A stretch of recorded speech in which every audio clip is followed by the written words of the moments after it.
अब हम लोग अगला चैप्टर जो है प्रकाशिक उपकरण तथा मानव नेत्र के जो क्वेश्चंस हैं उसको देखेंगे कि बोर्ड एग्जाम में कौन कौन से ऐसे प्रश्न हैं जो पिछली परीक्षाओं में पूछे गए और उसका आंसर मुझे कैसे करना वो भी हम लोग देखेंगे। ठीक, आइए शुरुआत करते हैं।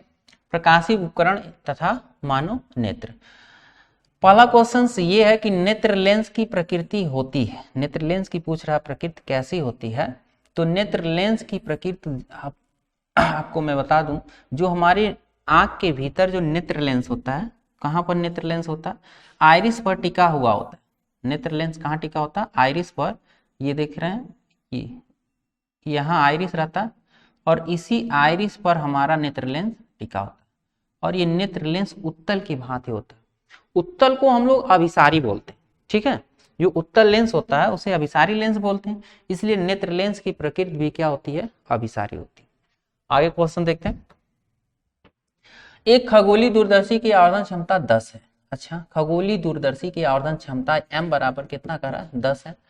नेत्रिका की फोकस दूरी 20 सेमी है, अर्थात नेत्रिका FI की वैल्यू दिया है कितना? 20 सेमी का रहा और कह रहा है कि अभिदृश्यक लेंस की फोकस दूरी ज्ञात कीजिए। अभिदृश्यक का मतलब FO का फोकस दूरी पूछ रहा है आपसे।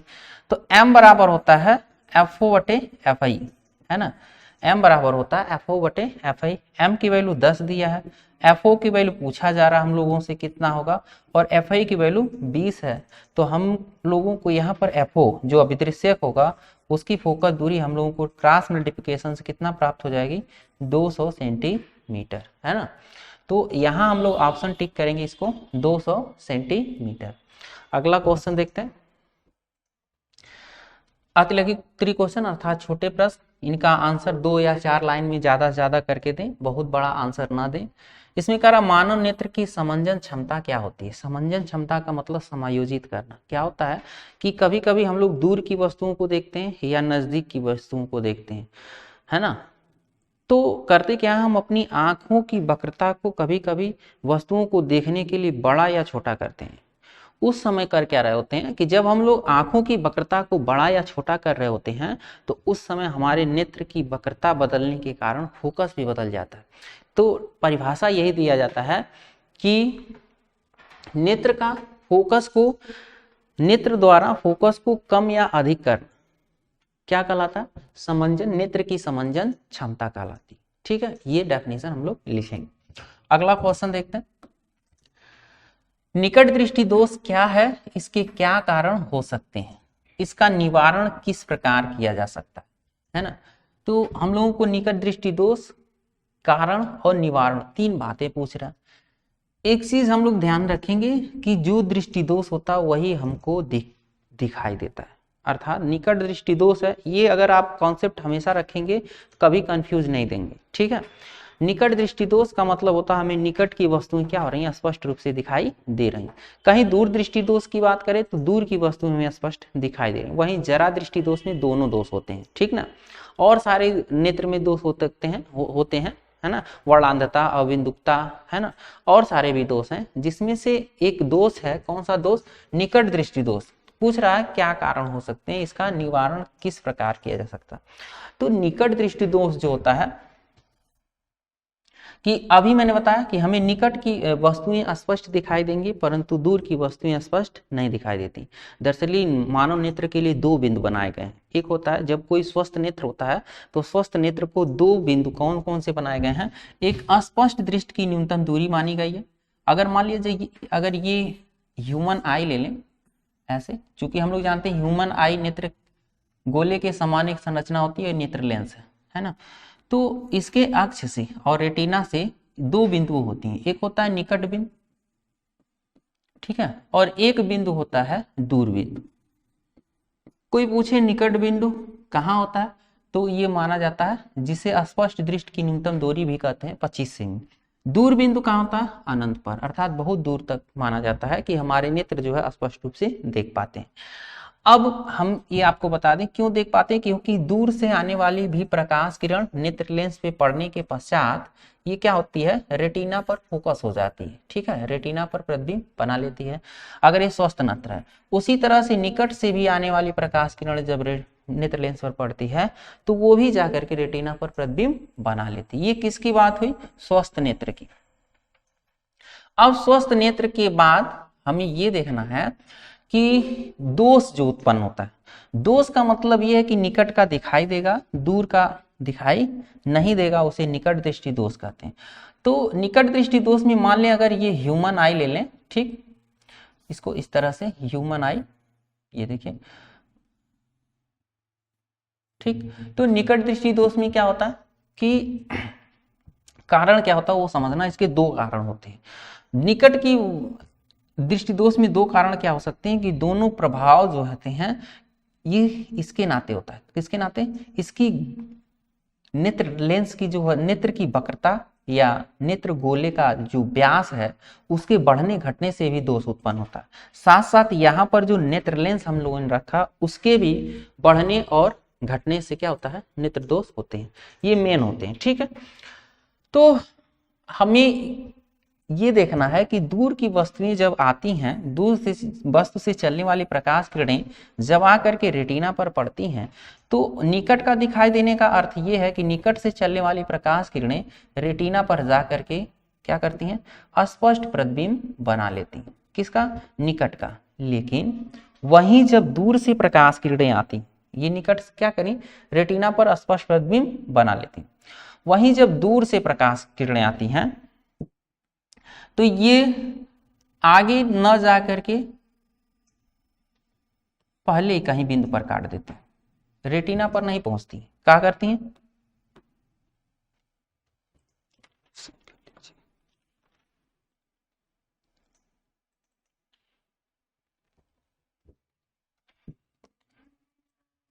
ये प्रकाश किरणें क्या करती हैं? पहले ही जो दूर से प्रकाश किरणें आ रही होती हैं वो दूर से आने वाली प्रकाश किरणें पहले ही किसी बिंदु पर काट देती हैं, जिसके कारण जो प्रतिबिंब बनता है उसकी अस्पष्टता क्या होती है? घट जाती है।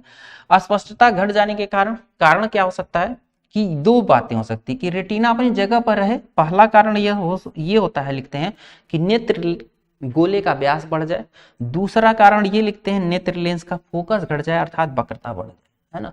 तो दो कारण लिखते हैं, कारण ये हो जाते हैं। इसका निवारण कैसे करें? ठीक है, दो कारण क्या लिखेंगे? नेत्र गोले का व्यास का बढ़ जाना, और दूसरा कारण क्या लिखेंगे? नेत्र लेंस की वक्रता बढ़ जाना अर्थात फोकस घट जाना। ठीक, इसका निवारण कैसे करते हैं? निवारण करने के लिए सबसे पहले क्या करते हैं कि नेत्र लेंस जो है, मान लीजिए ह्यूमन आई है, इसको हमें आभास कराना होगा कि जो भी प्रकाश किरणें आ रही हैं वो कहां से आ रही हैं। निकट से देख पाता है तो हमें इसको आभास कराना होगा कि दूर से आने वाली प्रकाश किरणें जो चल रही हैं वो कहां से आ रही हैं? निकट से। जिसके लिए इसके मार्ग में अगर दूर से आने वाली जो प्रकाश किरणें होती हैं उसके मार्ग में एक लेंस लगा देते हैं। कौन सा लेंस लगाते हैं? अपसारी लेंस लगाते हैं। अपसारी लेंस लगाने से होता क्या है दरअसल? अपसारी लेंस जब हम लोग लगाएंगे तो इस पे पड़ने वाली जो प्रकाश किरणें होती हैं, किस पर? अपसारी लेंस अर्थात अवतल लेंस पर जो पड़ने वाली प्रकाश किरणें हैं वो करती क्या है?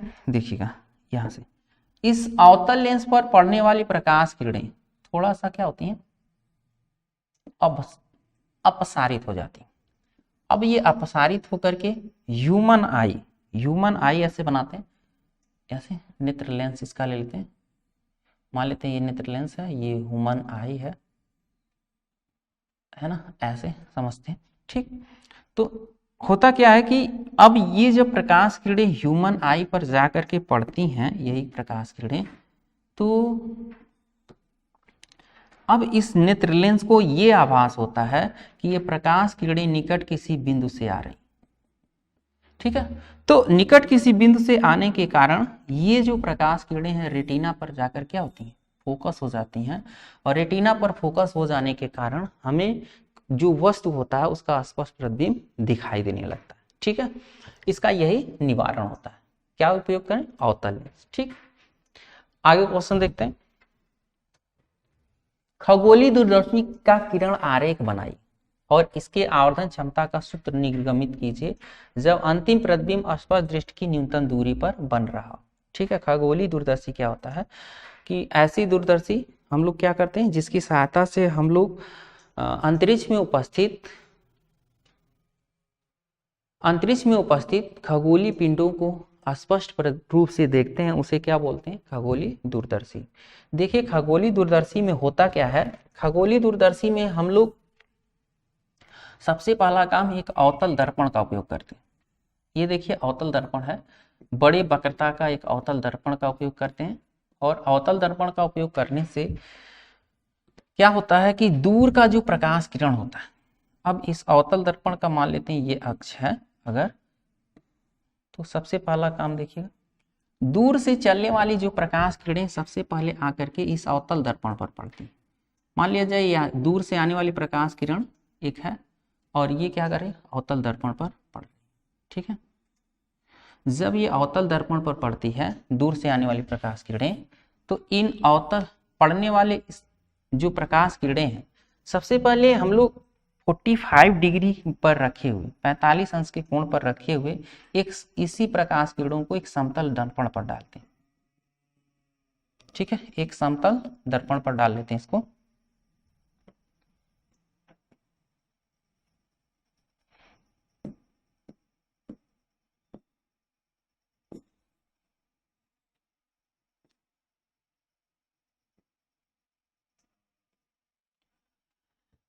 देखिए समतल दर्पण पर डाला जाता है इन प्रकाश किरणों को। यहां हमने एक समतल दर्पण रखा है ऐसे 45 डिग्री पर रखे हुए समतल दर्पण पर ये प्रकाश किरणें क्या होती हैं, पड़ती हैं, ठीक।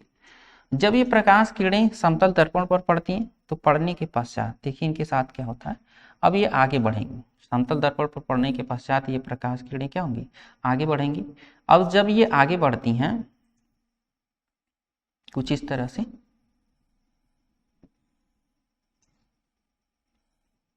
तो यहां पर हम लोग एक और लेंस रखते हैं, इसमें उत्तल लेंस रखते हैं ऐसा, ये देखिए एक उत्तल लेंस रखते हैं, ठीक। और इस प्रकार समायोजित करते हैं, इस प्रकाश किरणों को कैसे समायोजित करते हैं, देखिए इन प्रकाश किरणों को इस प्रकार समायोजित करते हैं। अब ये प्रकाश किरणें आगे बढ़ेंगी कुछ इस तरह से, ठीक है। जब ये आगे बढ़ती हैं तो ये जहां काटती हैं वहां प्रथम प्रतिबिंब मान लिया जाता है ना, ये जहां काटती हैं वहां प्रथम प्रतिबिंब हम लोग, एक वस्तु था ए बी जिसका प्रतिबिंब हम लोग मान लेते हैं ए डैश बी डैश, ठीक। अब ये प्रकाश किरणें आगे चल करके इस लेंस पर पड़ती, यहाँ ये आगे बढ़ती हैं और लेंस पर पड़ती, ठीक। लेंस पर पड़ने के पश्चात देखिए कुछ इस तरह से ये प्रकाश किरणें यहां से लेंस पर पड़ती, अब ये अभिसारित होंगी कुछ इस तरह से इस लेंस से, है ना। अब यहां पर क्या करते हैं हम लोग, इसका यही नेत्र लेंस रखते हैं, इसको नेत्र लेंस मानते हैं, ये नेत्र लेंस होता है इसको बोलते हैं। और इसको बोलते हैं अभिदृश्यक, जिसकी ओर वस्तु को ओर करते हैं, जिस पार्ट को वस्तु की ओर करते हैं उसे अभिदृश्यक बोलते हैं, और जहां से देखते हैं उसे नेत्र लेंस बोलते हैं। अब यहाँ पर हम लोग अगर यहाँ से देखेंगे तो जो दूर की वस्तु है उसका हमें प्रतिबिंब दिखाई देगा। कौन सा प्रतिबिंब दिखाई देगा, देखते हैं। अब ये तो आगे प्रकाश किरणें मिलेंगी नहीं, तो ऐसा माना जाता है ये प्रकाश किरणें ऐसे पीछे कहीं जा करके काट रही होंगी, और जहां काटती हैं उनको लंबवत हम लोग अक्षों से क्या करते हैं, मिला लेते हैं। और जब लंबवत अक्ष से मिलाते हैं तो इसका अंतिम प्रतिबिंब A double dash B double dash स्पष्ट रूप से हम लोगों को दिखाई देने लगता है। तो ये इसका क्या है, किरण आरेख है, ठीक। इस किरण आरेख की सहायता से हम लोग खगोलीय दूरदर्शी का उपयोग करते हैं, और जब प्रतिबिंब बन जाता है तो यहाँ पर इसका जो आवर्धन क्षमता होता है, आवर्धन क्षमता बराबर होता है अंतिम प्रतिबिंब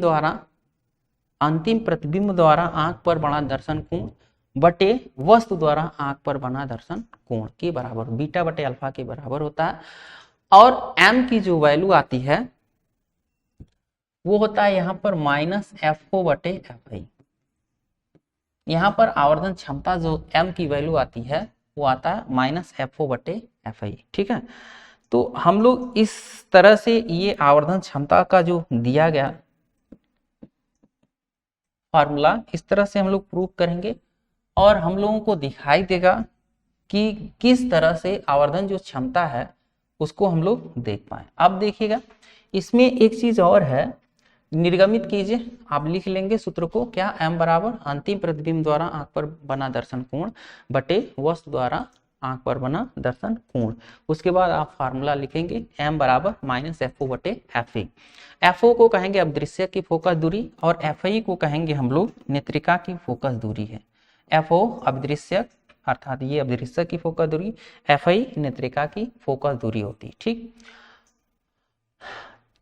ये क्या बना, अंतिम प्रतिबिंब क्या होता है, स्पष्ट दृष्टि की न्यूनतम दूरी पर जब बनता है तब के लिए ये फार्मूला और फिगर। ठीक, आइए अगला क्वेश्चन देखते हैं। संयुक्त सूक्ष्मदर्शी द्वारा स्पष्ट दृष्टि की न्यूनतम दूरी पर प्रतिबिंब बनने की स्थिति में किरण आरेख बनाइए। इस स्थिति के लिए आवर्धन क्षमता के लिए सूत्र की स्थापना कीजिए। ठीक है, चलिए देखते हैं हम लोग। जब कभी ये क्या होगा, सूक्ष्मदर्शी लिया जाएगा, संयुक्त सूक्ष्मदर्शी, तो संयुक्त सूक्ष्मदर्शी का हमें उपयोग करना, ये बड़ा प्रश्न है और बड़े प्रश्न का आंसर जब करना होगा, देखिए हम लोग क्या लिखेंगे। देखिए संयुक्त सूक्ष्मदर्शी क्या होता है कि ये दो उत्तल लेंसों का एक समायोजन होता है जिसमें अपदृश्यक और नेत्रिका होते हैं, और इसकी सहायता से सूक्ष्मदर्शी क्या होता है, जो निकट की छोटी वस्तुओं का हम लोग स्पष्ट प्रतिबिंब देख पाते हैं, उसे क्या बोलते हैं, संयुक्त सूक्ष्मदर्शी। तो सूक्ष्मदर्शी की हमें प्रतिबिंब बनने की स्थिति का किरण आरेख दिखाना है। तो होता क्या है कि इसमें सबसे पहले जिस निकट की छोटी वस्तु का प्रतिबिंब देखना होता है उसके सम्मुख हम लोग एक उत्तल लेंस होता है जिसे अपदृश्यक बोलते हैं, उसके सम्मुख कर लेते हैं, है ना, अपदृश्यक को के सम्मुख कर लेते हैं। अब इसके सामने एक छोटी वस्तु होगी, देखिए कुछ इस तरह से, यहां मान लेते हैं एक छोटी वस्तु, निकट की एक छोटी वस्तु है ना। तो हम लोग जानते हैं इसके समांतर चलने वाली प्रकाश किरण और इसके केंद्र से प्रकाशिक केंद्र से जाने वाली प्रकाश किरण सीधे अपने मार्ग से चली जाएगी और समांतर चलने वाली प्रकाश किरण फोकस से जाएगी। ठीक है, अब इतना करने के बाद हम लोग क्या करेंगे, देखिए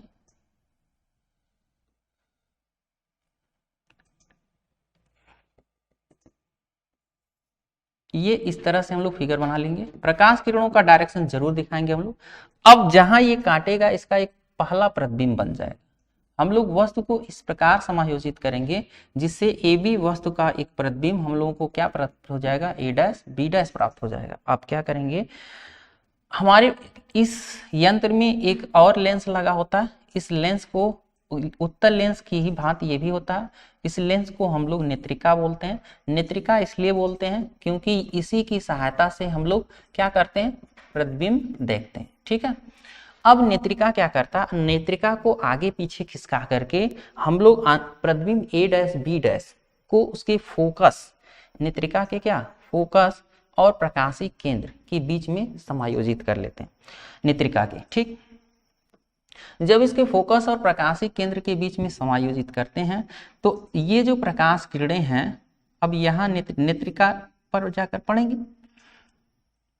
अब देखिए होता क्या है, ये ए डैश बी डैश इसके लिए वस्तु का कार्य करता है। अगर ये वस्तु का कार्य करता है तो इससे चलने वाली प्रकाश किरणें अब आगे भी बढ़ती हैं, है ना। इससे चलने वाली प्रकाश किरणें कुछ इस तरह से, जो प्रकाशिक केंद्र से वो सीधे अपने मार्ग से निकल जाता है।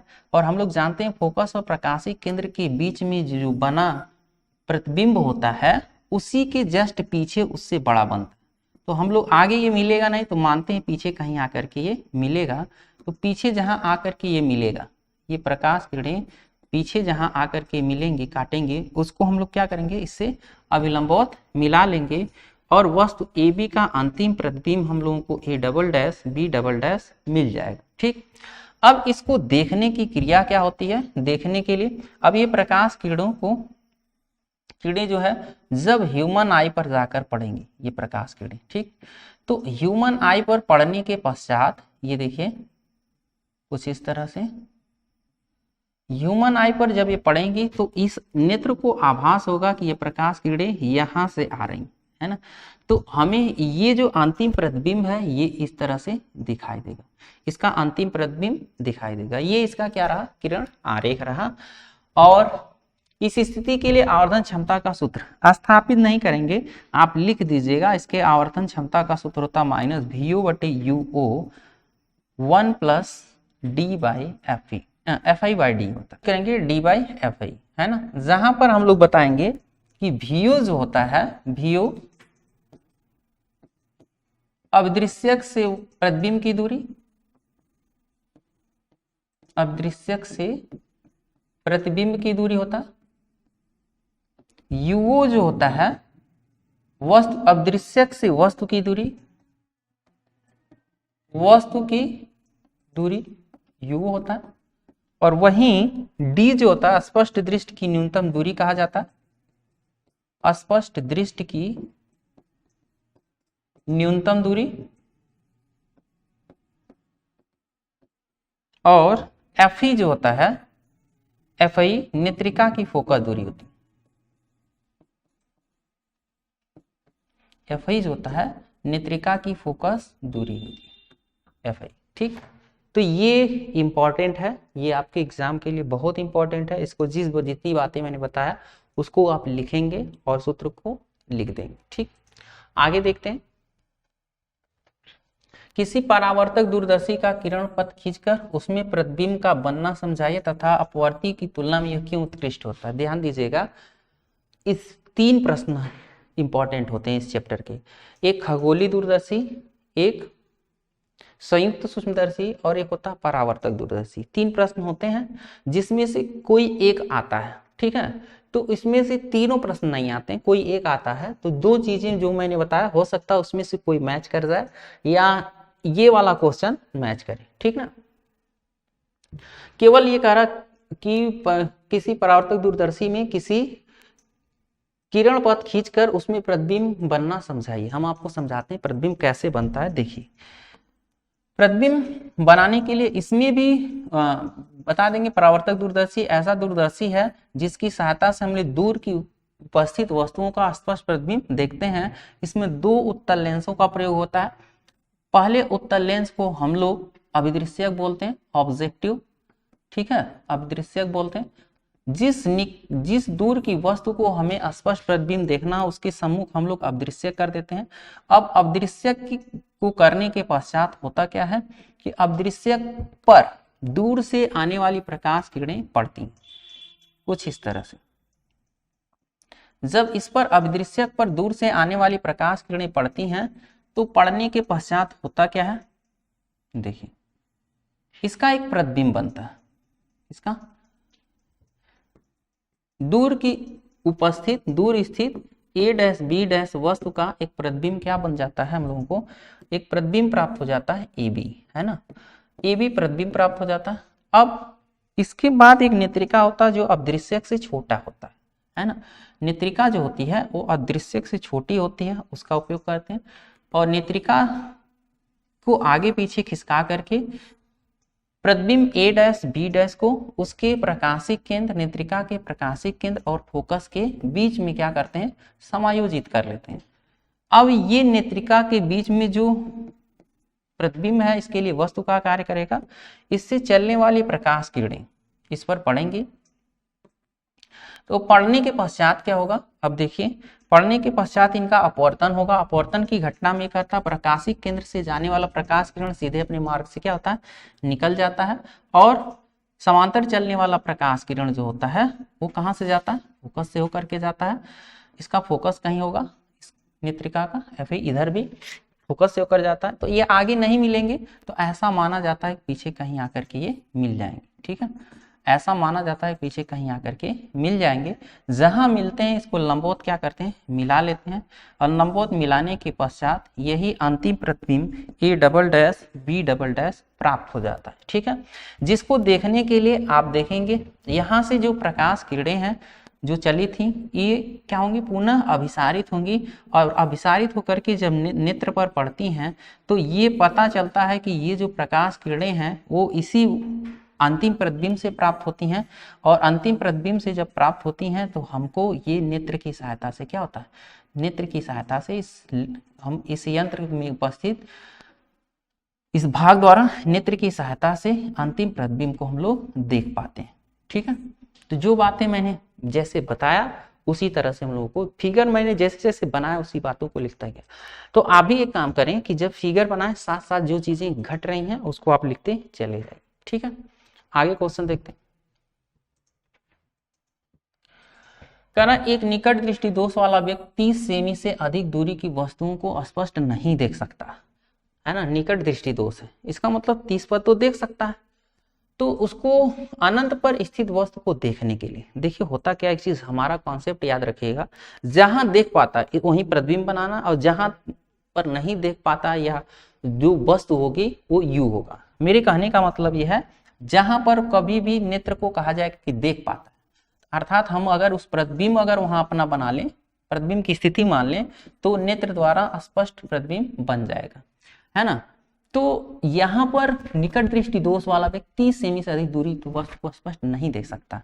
तो U जो है अनंत पर स्थित वस्तु को देखने के लिए, स्थित वस्तु को देखने के लिए U ऑब्जेक्ट मेरा कहाँ है, अनंत पर है, और उसका प्रतिबिंब कहाँ बना ले हम लोग, अगर 30 सेमी पर बना ले, प्रतिबिंब उसका कहाँ बना ले हम लोग 30 सेमी पर बना ले, तो क्या होगा, प्रतिबिंब अस्पष्ट दिखाई देगा। 30 सेमी पर बनाने के लिए इसको ले माइनस में, है ना, सामने रखेंगे तो माइनस ही होगा। ठीक, अब हम लोग जानते हैं कि इसके लिए फार्मूला 1/f बराबर 1/v माइनस 1/u लेंगे। ठीक है, तो 1/f 1/-30 और माइनस 1/u की जगह पर हम लोग अनंत रखेंगे, और अनंत रखेंगे तो 1/अनंत का मान 0 होता है, और इसका मतलब ये 1/f बराबर माइनस 1/30, तो f की वैल्यू हम लोगों को कितना मिल जाएगा, -30 सेमी।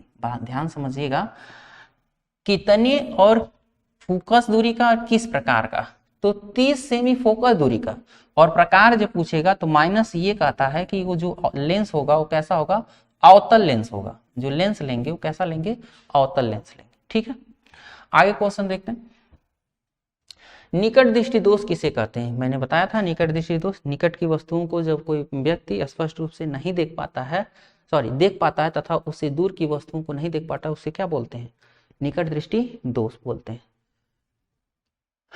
इस दोष का कारण और निवारण वो भी मैंने बताया था पीछे, वो भी देख सकते हैं। व्यक्ति अब कह रहा निकट दृष्टि दोष वाला व्यक्ति 15 सेमी दूर की वस्तु को स्पष्ट देख सकता है, फिर वही बात कर रहा है, 25 सेमी दूर की वस्तु को स्पष्ट देखने के लिए आवश्यक लेंस की फोकस दूरी निकालिए। निकट दृष्टि दोष है, व्यक्ति को 15 सेमी दूर की वस्तु को स्पष्ट देख सकता है ना, 15 सेमी से दूर की वस्तु को स्पष्ट देख सकता है।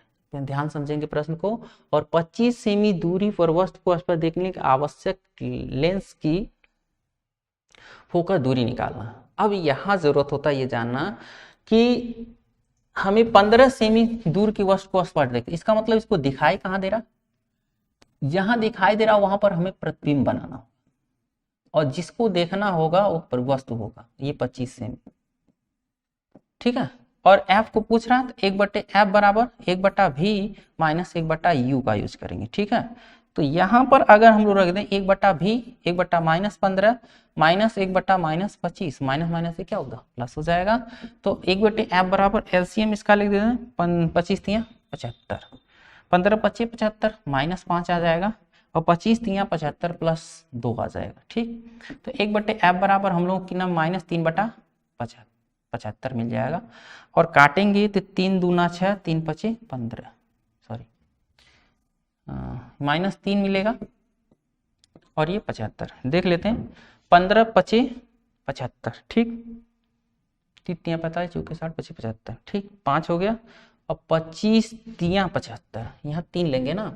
ठीक है, तो यहाँ आएगा कितना, 2 बचेगा -2, तो f बराबर होगा -75/2, या कितना आएगा, इसको भाग देंगे तो -2 तियां 6 2 7 14 और 2 5 2, तो आएगा 37.5 सेमी। ठीक है, क्योंकि सेमी में सारी दूरियां तो सेमी में ही आएगा। ठीक है, आगे क्वेश्चन देखते हैं। एक दूर दृष्टि दोष वाला मनुष्य निकट बिंदु आंख से 125, निकट बिंदु जो है वो 150 सेमी पर है, 25 सेमी दूर स्थित वस्तु को पढ़ना चाहता है, उसे कैसा और कितनी फोकस दूरी का, तो जहां देख पाता है हमेशा वहां हम क्या बनाएंगे, प्रतिबिंब। तो 150 पर देख पाता है तो आगे देखेगा, नेत्र से आगे होगा, पीछे होता तो प्लस, आगे है तो क्या लेंगे माइनस में, और 25 सेमी को दिखवाना, वस्तु हमारी कहां पर है, 25 सेमी पर है। अच्छा, आगे देखते हैं, हमें फोकस चाहिए तो 1/f बराबर पूर्णा लेंगे 1/v माइनस 1/u, और 1/v की जगह पर -150 माइनस माइनस से प्लस 1/25। एलसीएम इसका कितना ले लेंगे हम लोग 150 ले लेंगे, है ना, 150 ले लेते हैं, एक बार जाएगा और ये 25 से जब काटेंगे तो 25 छक्का होता है 150, ठीक। तो एक ये घट जाएगा तो 1/f बराबर प्लस में बच जाएगा प्लस 5 बटा कितना 150, तो 5 तिया 15, लगभग 30 बार, तो हमको कितना मिला 30 सेमी, और प्लस में मिला, ठीक ना, किसमें मिला प्लस। प्लस का अर्थ होता है उत्तल लेंस, अर्थात 30 सेमी फोकस दूरी के उत्तल लेंस का उपयोग उसको करना होगा, ठीक। आगे क्वेश्चन देखते हैं। दूरदृष्टि वाले व्यक्ति का निकट बिंदु आंख से 100 सेमी पर है, ठीक है, और आंख से 25 सेमी दूरी पर वही चीज है पुनः। अब क्या करा, निकट बिंदु 100 सेमी पर देख सकता है, इसका मतलब हमें वहां क्या बनाना है, प्रतिबिंब बनाना 100 सेमी पर, फिर और हमें 25 सेमी पर पढ़ना है, तो वस्तु हमारे को कहाँ रखना, 25 सेमी पर रखना है वस्तु की दूरी, तो 25 सेमी ले लेंगे। और उसे पढ़ने के लिए कितनी क्षमता की लेंस की आवश्यकता है और किस प्रकार के लेंस की, तो चलिए देखते हैं। चूंकि हम लोग जानते हैं 1/f बराबर 1/v माइनस 1/u और 1/f, तो यहाँ कितना हो जाएगा, 1/v की जगह -100 लेंगे, माइनस माइनस से प्लस हो जाएगा, एलसीएम इसका कितना होगा 100 ही लेंगे, ठीक। तो ये 100 एक कम 100 माइनस 1, 25 चौका 100 प्लस 4, तो f बराबर कितना हो गया, f की वैल्यू हम कैलकुलेट करेंगे तो 100 बटा प्लस में आएगा 100/3 सेमी। प्लस क्या कहता है, प्लस यही कहता है कि लेंस का जो प्रकार है वो कैसा, उत्तल लेंस है। p बराबर हम लोग क्या जानते हैं 100/f होता है, ठीक है। तो p बराबर 100 में 100/3 से भाग देंगे तो 100 से 100 कैंसिल आउट हो जाएगा, एक बचेगा, 3 ऊपर गुणा कराएगा तो मिलेगा +3 डायोप्टर। क्षमता का मात्रक हम लोग क्या रखेंगे, डायोप्टर रखेंगे, ठीक है। तो इस प्रश्न को आप ऐसे हल करेंगे। अगला प्रश्न देखते हैं।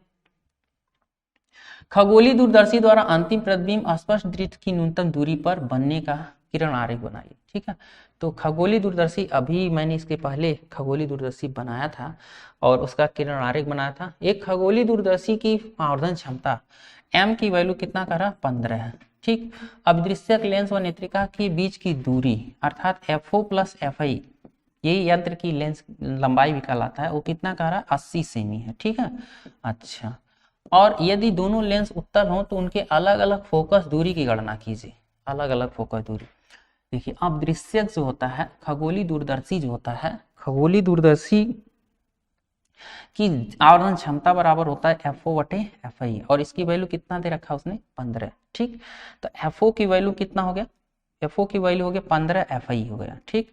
15 FI अगर हम यहाँ रख देंगे तो 15 FI प्लस FI बराबर 80 हो जाएगा, तो 16 FI बराबर कितना होगा 80 सेमी हो जाएगा। FI की वैल्यू 16×5 = 80, अर्थात नेत्रिका की फोकस दूरी कितनी आ गई 5 सेमी आ गई, ठीक। और हम लोग जानते हैं कि अब दृश्य की फोकस दूरी 15 FI के बराबर होगा, तो 15 × 5 का अगर यहाँ करेंगे 15×5 = 75 सेमी, अर्थात अब दृश्य की फोकस दूरी कितनी है 75 सेमी।